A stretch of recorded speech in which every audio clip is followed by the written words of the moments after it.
Haleluya, puji Tuhan. Mengucap syukur dalam nama Tuhan kita Yesus Kristus atas kebaikan dan kasih karunia-Nya. Kalau pada saat ini kita boleh kembali lagi untuk diberkati dengan kebenaran firman Tuhan.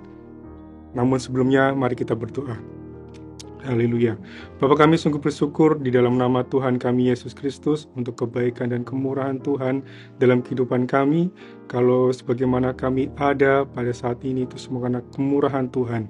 Dan sebelum kami melakukan segala aktivitas kami di sepanjang hari ini, biarlah kami membuka hati kami untuk kami diberkati dengan kebenaran firman-Mu melalui renungan yang akan kami dengarkan. Biarlah Tuhan tolong kami di sepanjang hari ini. Biarlah kami mendapatkan sesuatu yang baru, semangat yang baru melalui firman-Mu. Dan kami percaya iman kami selalu diperbarui hari lepas hari. Kami mengucap syukur di dalam nama Tuhan kami Yesus Kristus. Haleluya.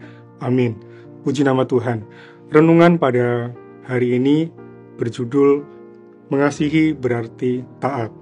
Diambil dari Kitab 1 Yohanes pasal yang kelima, ayat 3 sampai dengan 4. Demikianlah firman Tuhan. Sebab inilah kasih kepada Allah, yaitu bahwa kita menuruti perintah-perintahnya.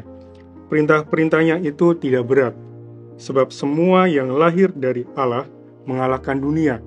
Dan inilah kemenangan yang mengalahkan dunia, iman kita. Puji nama Tuhan.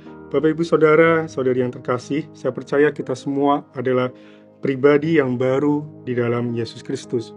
Proses lahir baru dan pembaruan budi adalah kasih karunia Allah bagi kita melalui kuasa Roh Kudus dan firman Allah. Berbicara tentang kasih adalah salah satu dari 9 buah roh. Dan kita memiliki kasih karena ada pekerjaan Roh Kudus menolong kita semakin mengenal pribadi Allah di dalam Yesus Kristus dan menolong kita mengerti apa yang menjadi kehendak Allah dalam kehidupan kita secara pribadi. Ingat bahwa Allah adalah kasih, sebab kasih berasal dari Allah. Dan setiap orang yang mengasihi lahir dari Allah dan mengenal Allah. Kita bisa baca itu di dalam 1 Yohanes 4 ayat yang ke-7. Dan kita akan belajar dari sebuah percakapan seorang muda yang kaya di dalam Matius pasal 19 ayat 16 sampai 26. Ya, secara singkat saya akan menceritakannya bagi kita. Kita mau belajar tentang mengerti tentang hubungan antara kasih, ketaatan dan kemenangan oleh iman.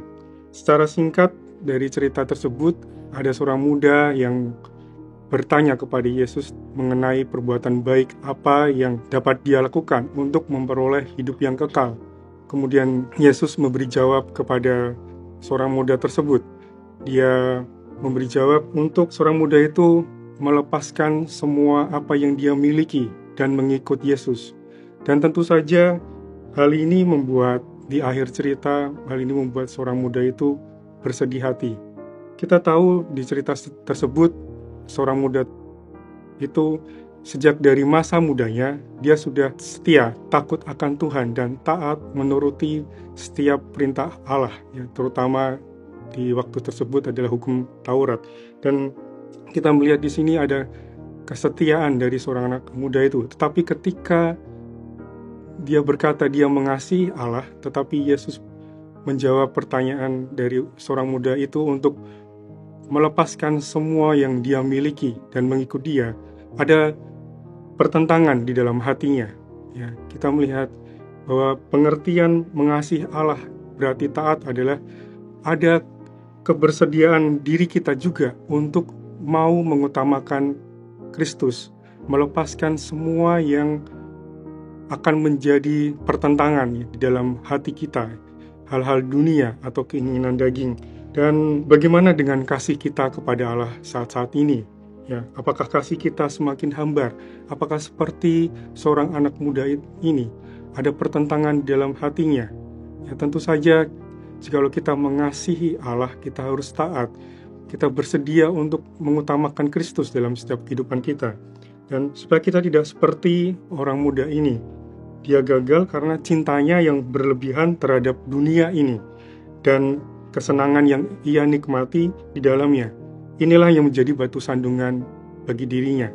Dan Bapak, Ibu, Saudara-saudari yang terkasih, melalui pembacaan firman Tuhan dari 1 Yohanes pasal yang kelima ayat 3-4 ini. Sebagai orang percaya, tidak hanya dalam perkataan saja kita berkata kita mengasihi Allah, tetapi harus diikuti dengan perbuatan untuk mengutamakan Allah dan menaati perintah-perintah Allah. Dikatakan dalam ayat yang ketiga bagian terakhir dan kemudian di ayat yang keempat, perintah Allah itu tidak berat asalkan kita hidup dipimpin dan dikuasai oleh Roh Kudus. Yang membuat berat kita melakukan perintah Allah adalah jika kita masih belum bisa menang atas keinginan dunia atau hawa nafsu. Untuk beroleh kemenangan, kita harus bersedia hidup dipimpin dan dikuasai oleh Roh Kudus.